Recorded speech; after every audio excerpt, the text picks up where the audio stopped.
Good evening, everyone. This is Enrique Sanchez of Spanish United, founder and director. Today we have a very special guest on Spanish United podcast. Would you be kind enough to introduce yourself to the audience, please? Yes, hello, this is Prahbat Gautam. I'm the founder of Positive Television, and I'm super excited to be here and to talk about wonderful topics here today. Welcome. Thank you for being on the show. Thank you so much for having me. Likewise, as we spoke per se over the phone through text message, today's topic, tonight's evening topic has to do with veganism, nutrition, and the Hispanic community. So, one of the main issues that I have being a Hispanic American is the decline of life and quality of life aside from poverty is the decline of health within the Hispanic community. Like after African Americans, Hispanic Americans and Hispanic immigrants are the second largest group in the country that has the worst health. They have all of the pre-existing conditions like you can imagine. Like a couple of years ago, the city of Santa Ana, which is in Orange County, which is predominantly Mexican, Hispanic American, has been voted the most obese city in the entire United States. Can you believe that, Prabhat? I cannot believe I did not know that till you just told me that fact. Yes, He said yes. Santa Ana, California. Santa Ana, yes, correct.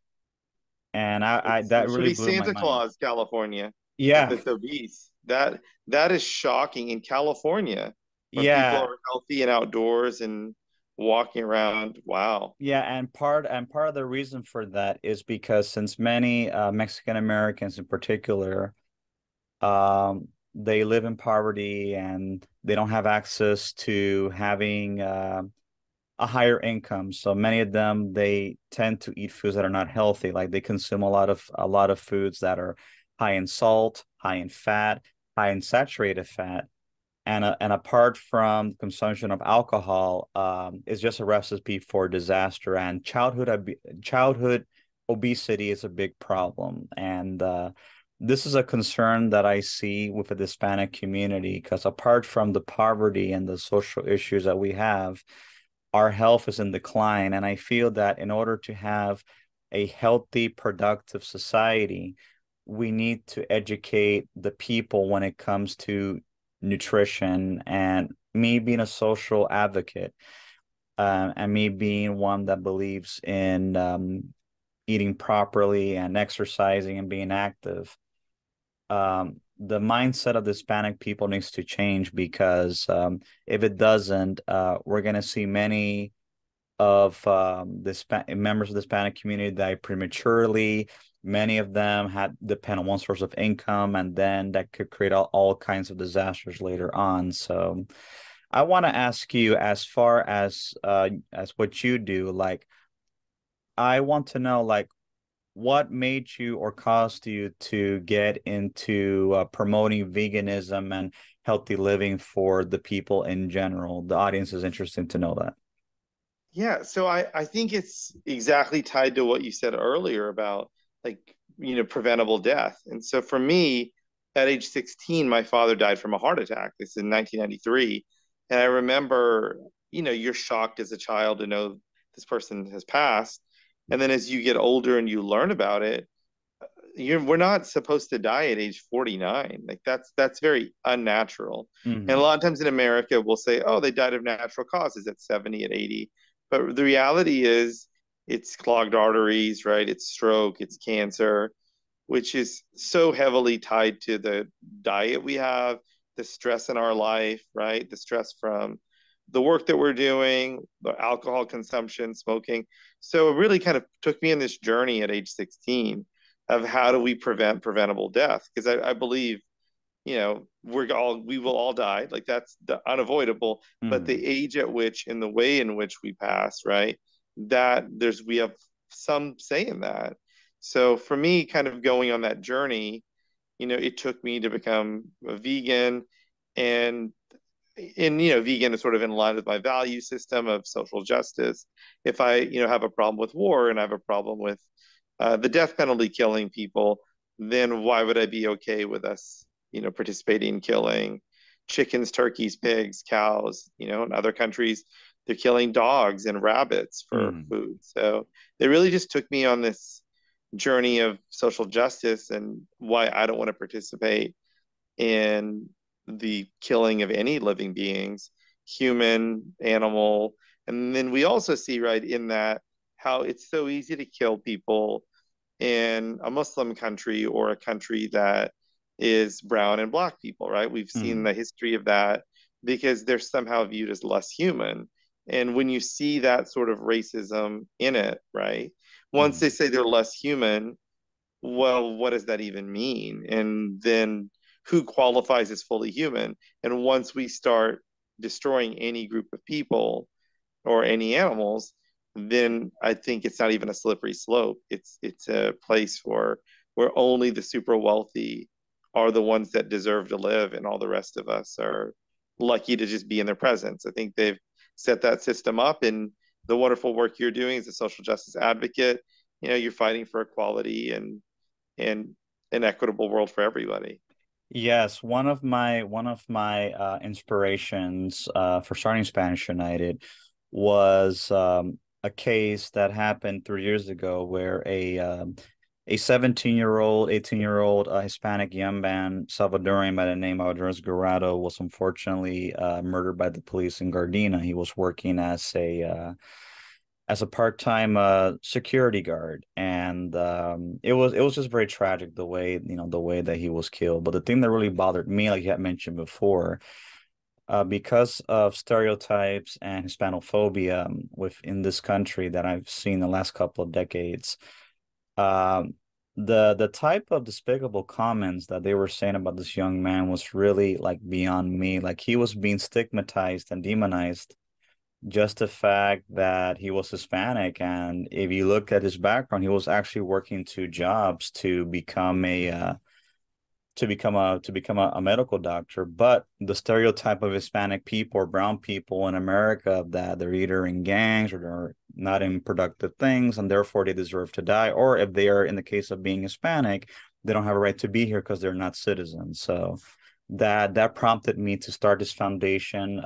And what we do aside from social justice work with the Hispanic community, we're very much involved in helping the homeless, the unhoused, people that are lacking certain protections in terms of rent control and those that don't have food.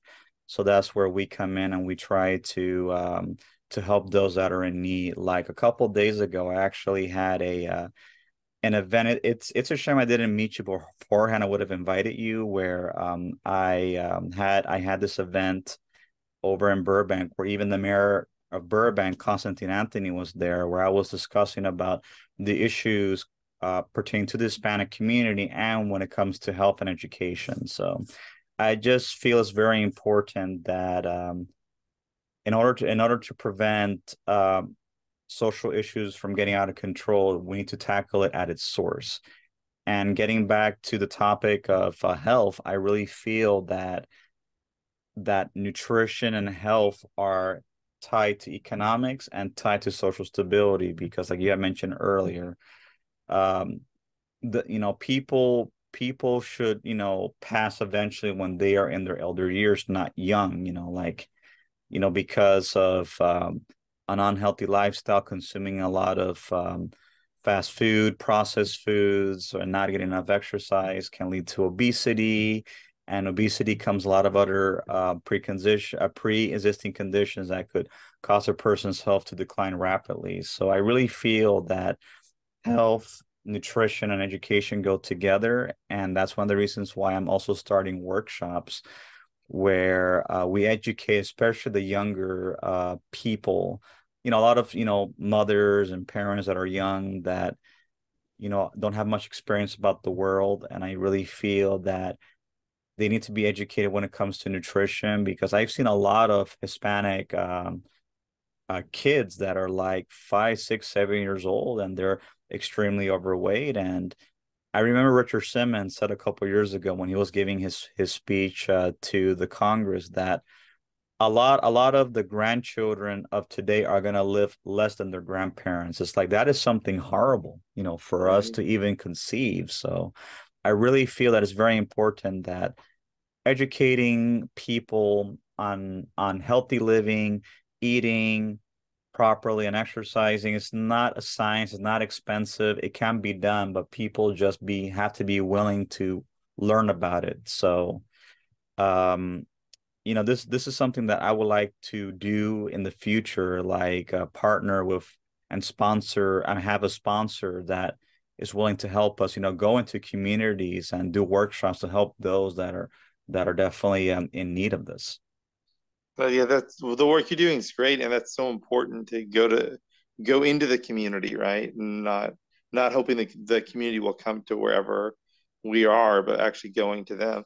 The thing I found to be really interesting in 2021, like if you just look at just the numbers, the leading cause of death in America, number one was heart disease, number two is cancer, number three is COVID, number four is accidental deaths, which a lot of that's accidental death from prescribed pharmaceuticals. Mhm. And then number five is stroke.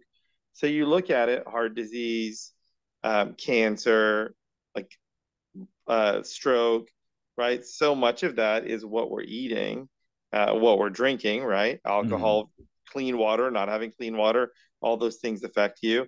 And then you get into accidental death from prescribed pharmaceutical. Well, why are we taking so many pharmaceuticals? Because we're so unhealthy in the other ways that the society is essentially drugging themselves up to survive. Mhm. And then you have COVID, which is this, thing that came in our world, but that's still third, right? Like you see all the media attention around COVID for the last 3 years, but that's the numbers are it's like 650,000 deaths from heart disease. COVID is 400,000. So it's significantly more that are dying from heart disease. When we have a pandemic that's been in our society for 50 years and we've just overlooked it and said, well, it's just fast food, it's cheaper. And then you can't blame the people consuming it because financially, right, they're in a situation where that money will go further if they're eating fast food, but the fast food is killing them like literally and quickly. So, and yeah, everything that you said of, once you lose one of the parents, well, then how does the family survive? Or you Mhm. lose one of the kids, right? If a kid passes in their mid 20s, 30s, well, the family has to pay for the funeral. The family has to pay. Mhm. If that kid had kids, they have to now, the parents are now grandparents, have to support the grandkids because their child died prematurely. I think for everything that this country looks at, gang violence or drinking and driving, we just don't look at the food choices that are being made as severe as the other two, and it's Mhm. far worse in number of deaths. Oh yes, and this is something of a concern because I feel that the Hispanic community has a huge potential of reaching the same level of economic development as Asian Americans in the United States. But I just feel that unless these issues get addressed in terms of nutrition and in terms of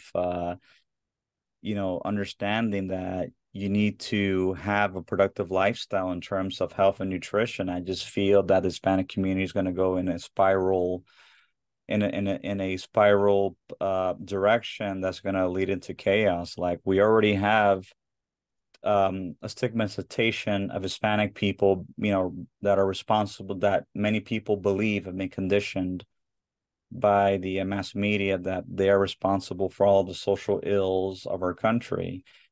And to top it all off, the fact that, when you have a bread earner that passes away, the family becomes distraught because you need two parents. It doesn't matter what they are, there needs to be a two-parent home. And if you have only one parent that's working and the other one is not working, has to take care of the children, it can just create a mess. And I really feel that the only way that it can be prevented, again, like you had mentioned, has to do through the education of eating healthy. And one of the things that I've always spoken to people when I have done conferences with different people, that contrary to popular belief, veganism is not a fad. Veganism or vegetarianism or eating healthy for that matter is not a cult or a new age thing that many people believe. That it's just common sense. It's like, why would you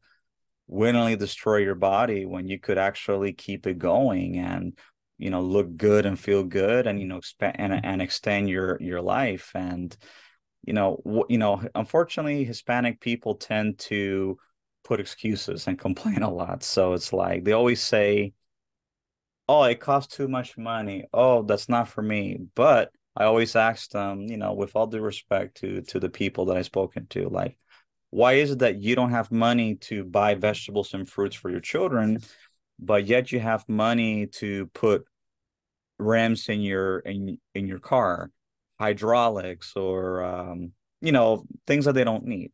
So I try to brainstorm with people to look at the pros and cons. Like, you could buy a lot of fancy things, but that's not something that you could pass on to your kids. You need to pass something better to them, and that is aside from an education is wisdom, and keeping yourself physically strong and physically healthy, because you have to have that in order for you to create an income. So that's one of the things that I always advocate for Hispanic community, that there's nothing wrong in having things, but you need to have priorities of where it needs to be, which is the main focus should be one's health. I completely agree. And you think about, we think of preventative health, right? If people are eating well, they're exercising, they're I know for healthcare, right? A lot of people, they're not going to go to see doctors regularly. Uh, and if they don't feel like they financially can do it, especially, right, the working poor, the working middle class, right? They're so busy. People that hourly workers, they literally will lose money if they go to see a doctor. So they don't do that. And now you end up seeing all these small problems that get bigger and bigger and bigger. And those bigger problems, that can be catastrophic for them. So it's really getting to a place where we see what you're saying, like people investing in the healthier thing. And like when you look at what it means to eat vegan, what it means to eat that way, what is that, right? It's beans, it's rice, it's vegetables, it's fruits. These are not more expensive than steak or beer, or like they're significantly cheaper. And if people just get in the habit of eating all those things, and then people often say, well, I don't really ever eat vegan. And you say, well, do you ever eat fruit? Do you ever eat salad? Like they're eating pasta. That's probably vegan, right? I mean, Mhm. they might add, for some people they'll add meat, but other people they're just doing, pasta with pasta sauce. So people are eating this vegan way already. They just don't recognize it, and there's such a negative stigma.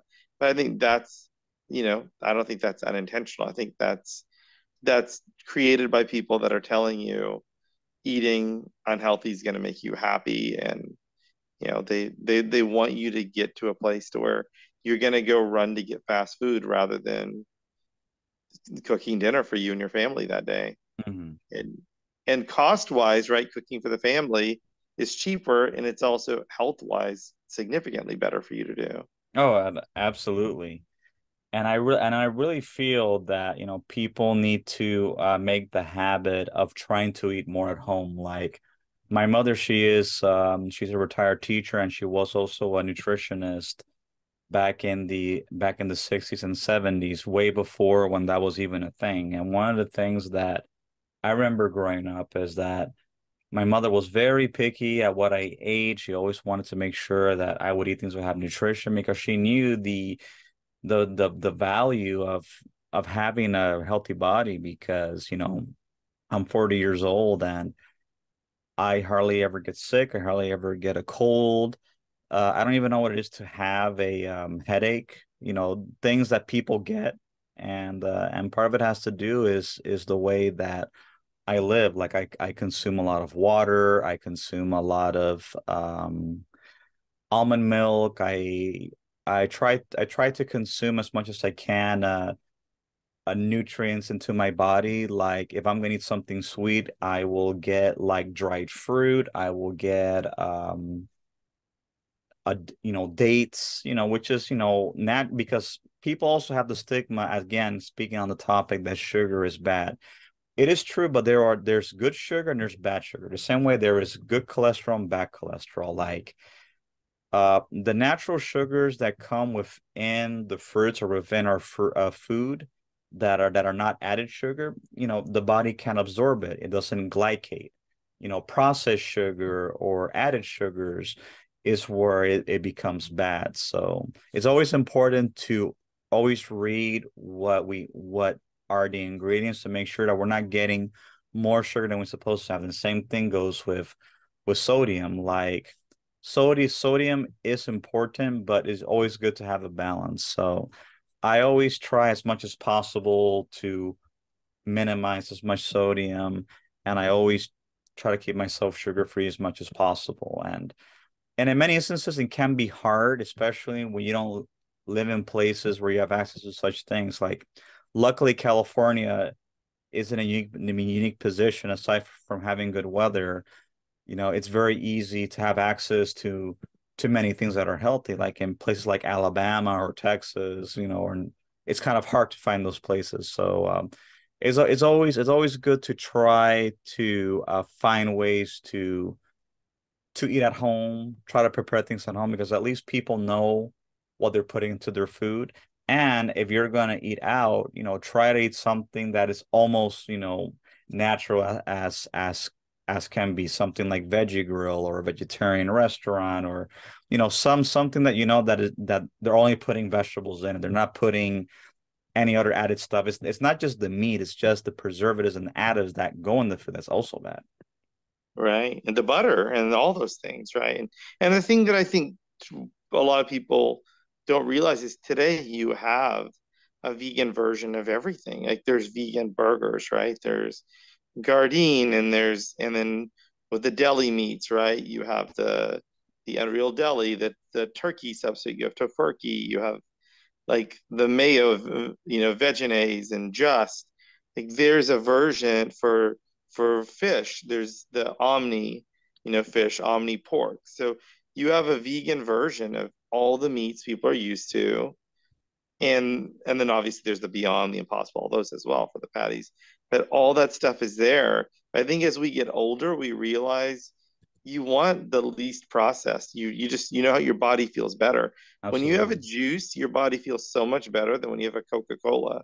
It, Like, give me 1 second. That's intro. It looks like Jamen just joined. Welcome, Jamen, to the podcast. Oh, hey, Enrique, thank you. And it's Jamen Shively at your service. Very happy to be here. Likewise, yes. My name is Enrique Sanchez, Spanish United, and I am the host of the show. We were just getting to a very good conversation. You came in actually in the perfect time. Welcome. Thank you. Thank you. Y muchas gracias. You well, speak welcome, Spanish? Jamin. It's your friend Prabhat. It's wonderful hearing from you, and I'm happy to Huevo. have you on our podcast. Oh, thank you, Prahbat. But let me answer Enrique's question first, and I'll get back to high-fiving. Do I speak Spanish? A huevo vegano. A huevo vegano. That's awesome. That's awesome.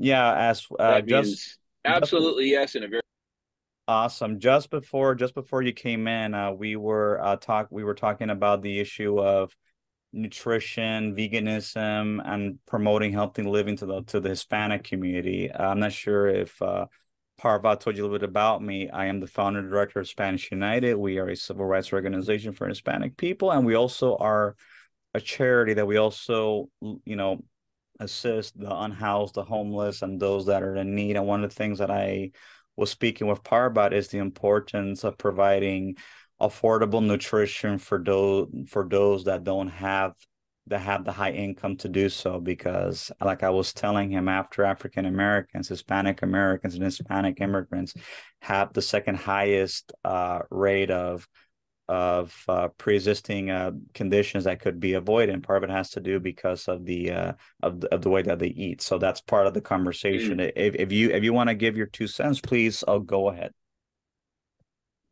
Oh my goodness, this is my favorite topic.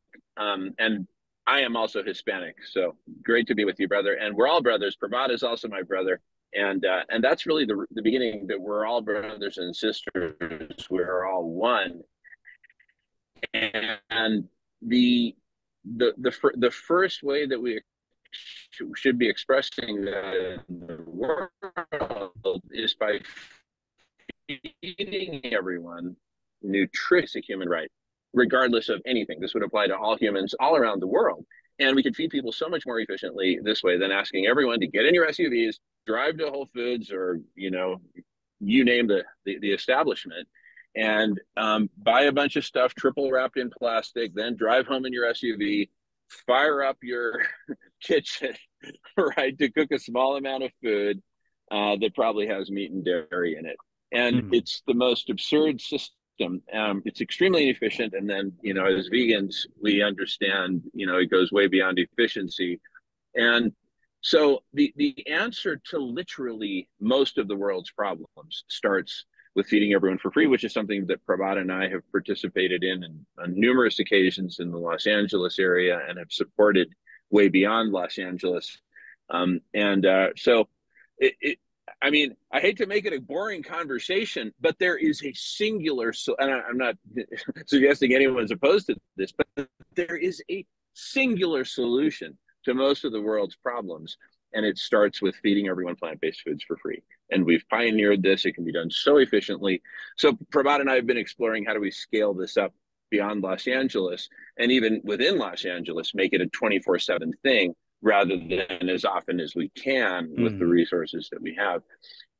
And anyway, I've just said a mouthful there, so I'm going to pass the talking feather, and so happy to be in this conversation with you all. Thank you so much.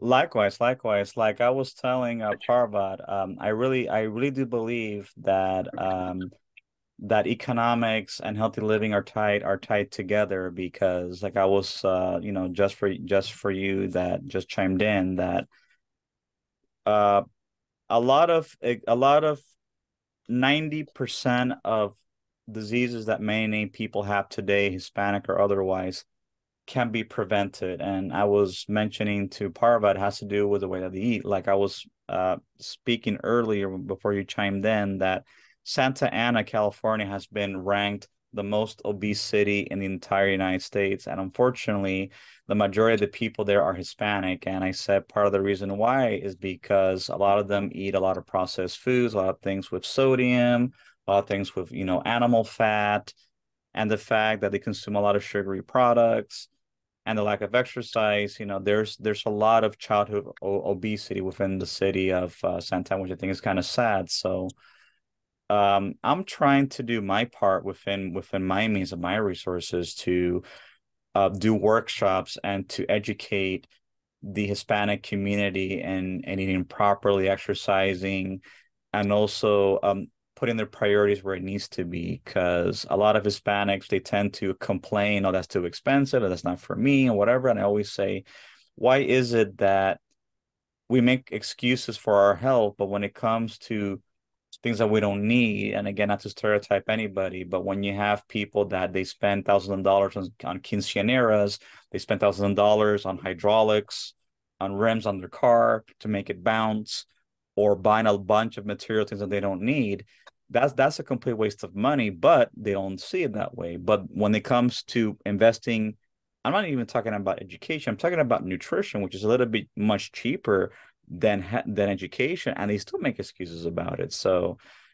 what we do in Spanish United is to educate those within the Hispanic community and the inner city to, aside from being prevention of social problems, also to eat as healthy as much as possible, because I feel that health and economics are tied together. Because when you have a bread earner that passes away prematurely, then you have only one parent that's not working, and then that parent has to work to make up for what the other parent's income was. Then you don't have no parents at home, and then that creates just a recipe for disaster. So I feel that it's very important that there needs to be an emphasis on eating plant-based foods and eating foods that can prevent preventable diseases.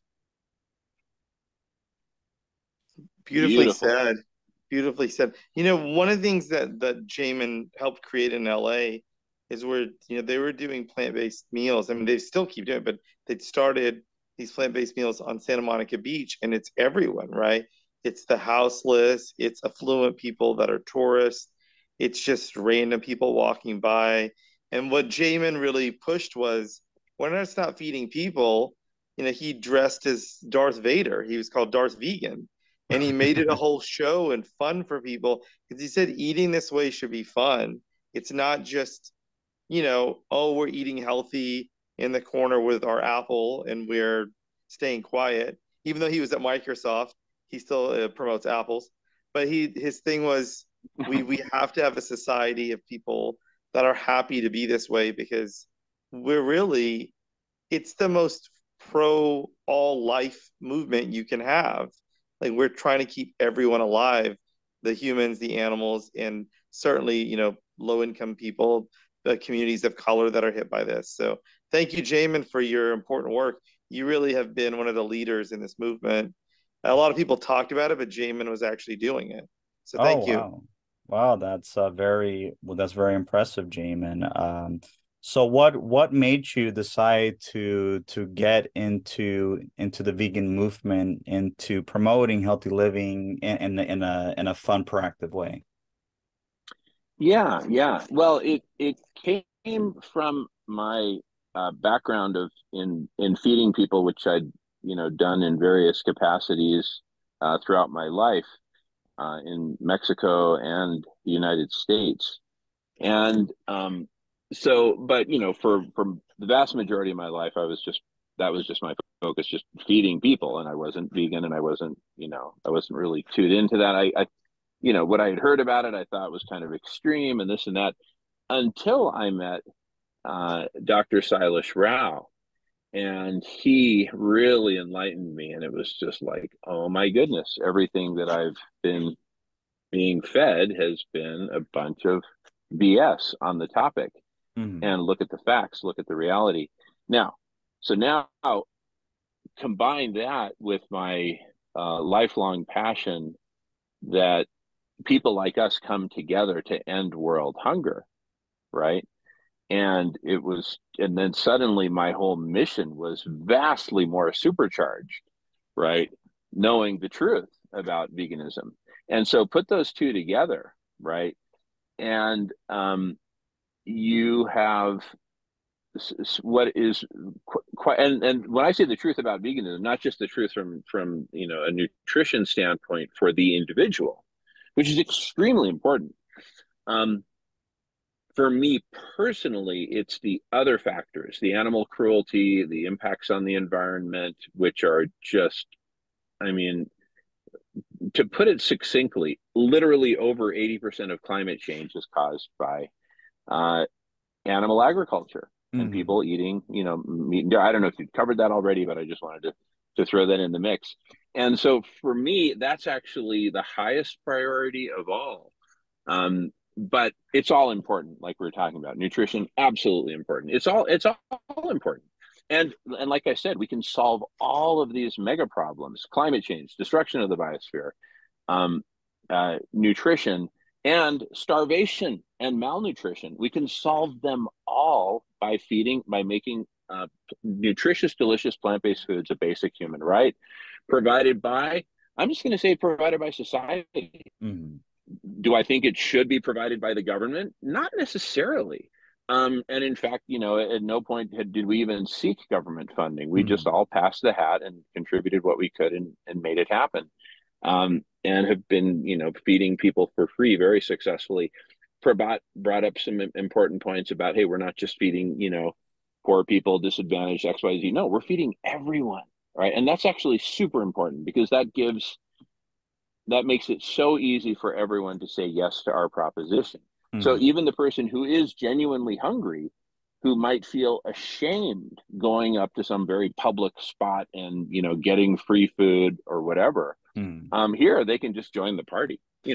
I sing Spanish love songs while dressed as Darth Vegan while serving food. I mean, usually other people are serving food while I'm Mm. performing. You know, we've got a lot of volunteers, thankfully. Right, that's Um, awesome. Hey, Jamin, yeah. not to cut you guys off, Prahbat, I sent you a text message that I have to send you another link because it's within the 40 minutes so that we could Okay. continue doing the podcast. Did you receive it?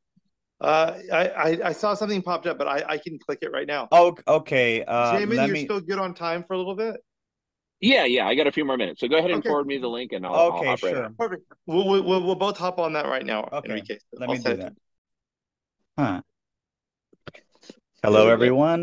We're just continuing the conversation as you were saying, Parvat. Before we kind of got cut off there. Yeah, just that, I think it's so important in this social justice world, in the vegan movement, how we see that it's all intertwined, right? Like eating healthy is not about, class or wealth or race. It's everybody deserves to eat healthy. And in so much of the world, right, they're eating vegetables, fruits, legumes, rice, beans.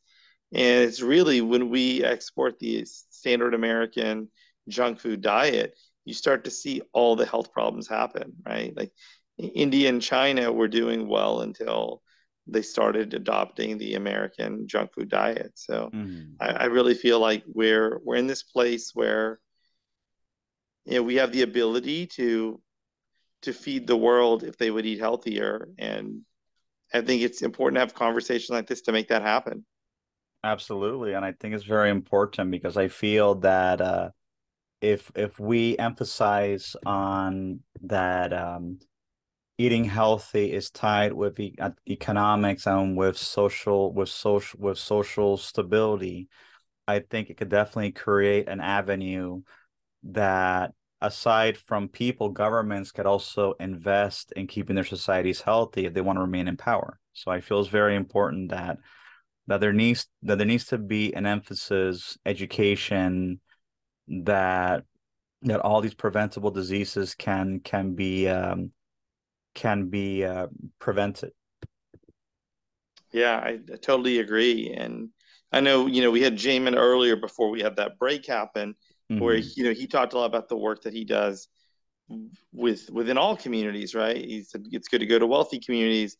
And, as I said to you off air, that, last year we had teamed up on providing 50,000 pounds of food to churches, shelters, community groups, uh, food banks. And then, on the last day, we had the last 10,000 pounds. We thought we would drop it off to a church. Their freezer had broken. So we thought, well, what are we going to do now? And it was the week before Thanksgiving. And then what we ended up doing is we went to Inglewood. We opened the back of the U-Haul truck up.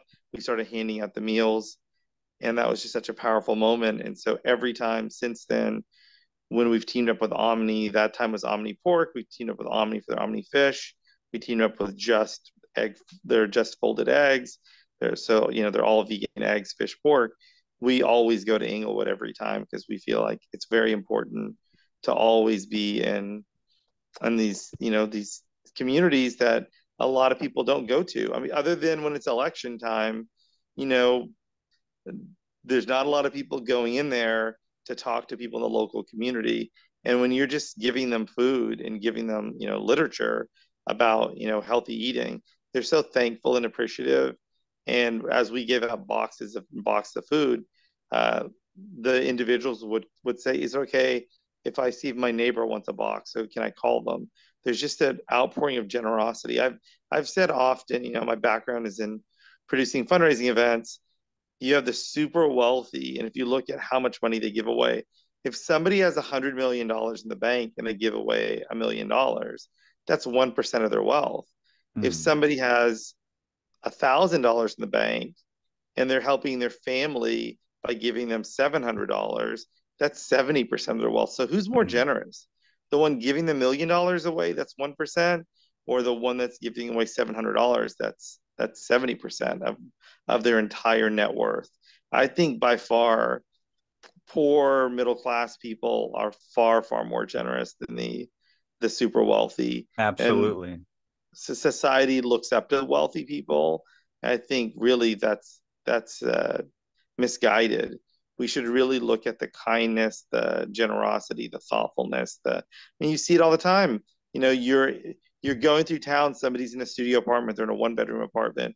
They'd say, "Oh, you know, don't drive through the town. Don't stay in a hotel. You know, we'll make room for you in our place." Mm. Where somebody might have a 7-bedroom house and they're in 6 empty rooms and they wouldn't even think to offer. So it's the generosity of, and I'd say that there's the war on the poor is the way I view it. There's Mm. a war in this country against poor individuals. They're Yes. blamed for every ill, when the reality is the biggest crimes happening are by men in business suits. They're banking crimes.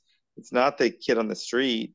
And the same thing, you know, the drug war, the weapons, that's all done by the super wealthy corporations and super wealthy individuals. So this, you know, war on the poor is just a way to try to get the middle class to turn on the poor, when the reality is it's really the ultra wealthy that have, as they say, corporate welfare is significantly more money than welfare for poor families. Oh, Uh, absolutely. And it's the middle class and the poor that is paying for the corporate welfare. But I just find it interesting that many people don't talk about it. And a lot of people have been conditioned that if we give more tax breaks to the ultra wealthy that don't need them, that like what with the past administration of 40 years ago with Reagan, that trickled down economics would, trickle down to the people. And it has been shown by economics that it just doesn't work that way. So it really, we right. really need to invest in the middle class, because the middle class has always been the backbone of our society. And what's happening today is that the middle class has pretty much has eroded. It's like the middle class has shrunk. We have wealthy and not wealthy. So, Yeah. that's something that really does need to change. Yeah. And as I often say to people, it doesn't matter if it's Trump or Biden or who the president is, the average person lives paycheck to paycheck and is constantly worried about if their car breaks down, if they have a health emergency, how are they going to pay for it? I think, and that's why, you know, we needed universal health care a long time ago. We want people to go and get preventative care. We want them to get their dental, vision, you know, annual checkups. The working poor and middle class don't do those things because they're hourly workers. And for them to miss work, that's money they're not going to have that week to be able to provide for their family. Mm. So it really created a society where people are constantly running in exhaustion, and they're running out of time, and they're being blamed for not doing enough. Right. And I often say, like, the university education system, if you look at kind of the scam of what that is, you're taking people and you're leaving them with debt at the end of education. Should be such a fundamental right, and it should give people an opportunity to have better jobs. Like, we should want everyone to be educated. There shouldn't be barrier to entry to get education in a junior college or a 4-year college. Like, Right. we should really be pushing that and not burdening these young people with enormous debt. I see it all the time. I mentor students at UCLA. They leave and they end up working. They end up moving in with their parents after they graduate, and they're working retail at a store. So these kids with a 4-year degree with a high GPA are living with their parents. If they're going to live Right. with their parents, they should have never left for college. They should just stay Right. living with their parents, started a job. And again, like the welders, the mechanics, this country looked down on those people as, oh, well, they're not as educated. Those people's jobs still exist. It's the fancy jobs everybody said everyone should get that's getting phased out by all of this AI. So, Mhm. and in overseas, right? They're phasing it out by Right. hiring people in other countries for significantly less money. So, yeah, the war on the poor certainly needs to stop in this country. And I think it's the duty of all of us that are able to speak up to shed and shine light on that. So Absolutely. Like when I have spoken with many people that are against Hispanic people or against immigrants, like again, you touched on an important point.